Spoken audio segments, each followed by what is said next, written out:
पूज्य महाराज श्री आपसे क्षमा चाहते हुए, पूज्य महाराज श्री आपसे क्षमा चाहते हुए 2 मिनट का मात्र समय आपसे चाहता हूँ।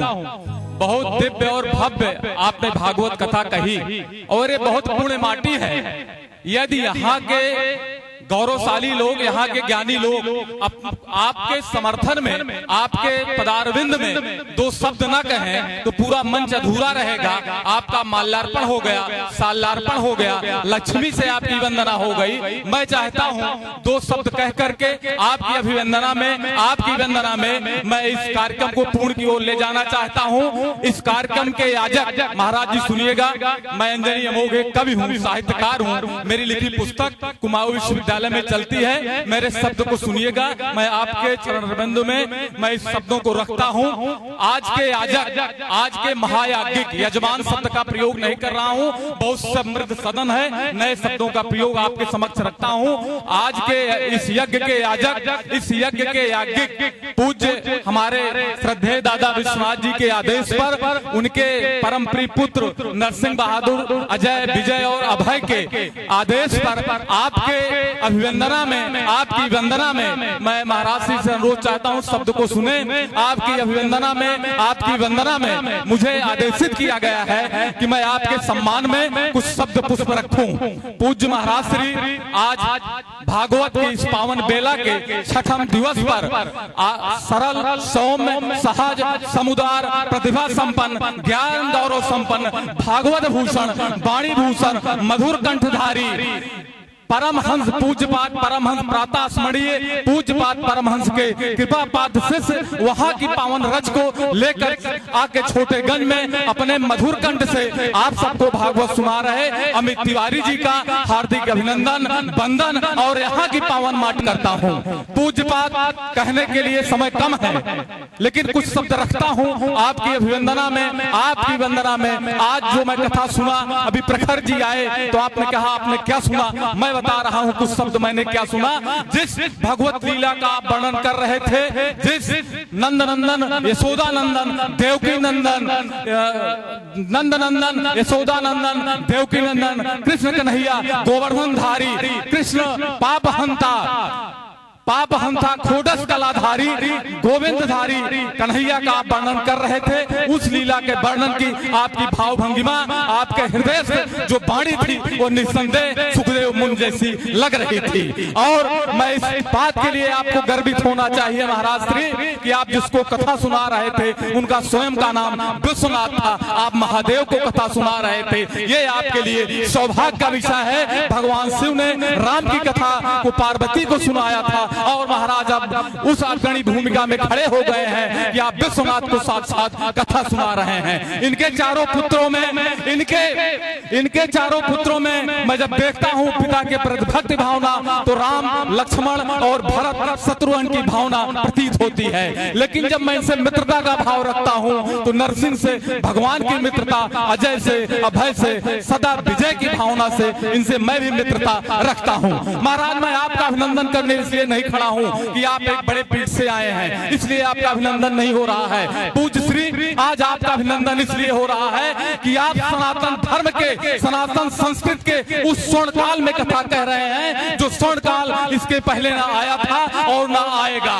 जब इस स्वर्ण काल में भगवान राम का भव्य मंदिर बन रहा है और जिस मार्ग से भगवान राम अयोध्या से सिंहबेरपुर होते हुए चित्रकूट गए थे पूज्य श्री, वो यही मार्ग था और उस भूमि पर बैठकर आप कथा कह रहे हैं, इसलिए आपका अभिनंदन है। ये नगरी शिव की नगरी है, ये नगरी राम की नगरी है, लेकिन आपने अपने कथा भक्ति से, आप अपने शब्द पुष्प से इस पूरे जन समुदाय को कृष्ण भक्तमय बना दिया है। इसलिए मैं आपका अभिनंदन करता हूँ, आपका वंदन करता हूँ और यहाँ की माटी उठा करके आपके माथे पर चंदन करता हूँ और भगवान शिव से चाहता हूँ कि आने वाले दिनों में जो अग्रणी भूमिका बड़े कथावाचक निभाते हैं, आप उस अग्रणी भूमिका में आए और 108 माला की गुड़िया में आप सुमेर बने। लेकिन जहां भी आप जाए कथा कहने, ये जरूर कहें कि मुझको विश्वनाथ जैसा याजक नहीं मिला और मुझको मुझको छोटेगंज जैसा भक्त कोई नहीं मिला। यहाँ की भक्त श्रृंखला को एक बार तालियां बजा करके आप गौरवान्वित कीजिए। पूज्य श्री, बोलने को बहुत कुछ है, मैं कवि हूँ, मेरा मन है कि दो छंद आपके समर्थन पर रख करके अपनी वाणी को विराम दूं। दो छंद आपके समर्थन में रख करके मैं वाणी को विराम देना चाहता हूं। आप सुनिएगा कि श्रीमद् भागवत कथा की त्रिवेणी में आप स्नान कर रहे हैं। भक्तों के समर्थन में बोलता हूं। जब अंजनी सिंह जैसा सेवानिवृत्त प्रिंसिपल, हमारे एक बहुत धर्मक व्यक्ति श्याम शंकर पांडे जैसे लोग बैठे हैं, उनके समर्थन में मैं बोलता हूं कि श्रीमद् भागवत कथा की त्रिवेणी में आप स्नान कर रहे हैं, अपने कुल परिवार वंश का नित्य उत्थान कर रहे हैं, अपने कुल परिवार वंश का नित्य उत्थान कर रहे हैं। याजक द्रौपदी विश्वनाथ नरसिंह अजय विजय अभय संघ में, याजक द्रौपदी विश्वनाथ नरसिंह अजय विजय अभय के संघ में क्षेत्र के भागवत भक्त व्यास श्री अमित से कथा का अमृत रसपान कर रहे हैं। व्यास श्री अमित से कथा का अमृत रसपान कर रहे हैं। व्यास श्री अमित से कथा का अमृत रसपान कर रहे हैं। पूज्य श्री, आपका नाम अमित है। अमित का मतलब अपार होता है, असीमित होता है। आप अपने नाम के अनुरूप जितनी व्याख्या कर दें, जब वो इन्फिनिटी हो गया उसका कोई सीमा नहीं है। आप सारी व्याख्या अपने नाम के अनुरूप कर रहे हैं। गोपाल भाई हमारे बैठे हैं, हमारा ध्यान गया। मैं एक छंद और पढ़ता हूं। अभी आपके भजन सुन रहा था, बहुत अच्छी भजन साहब गा रहे थे, बहुत अच्छा महाराज व्यासपीठ से भजन गा रहे थे। उस पर एक छंद मैंने तुरंत लिखा,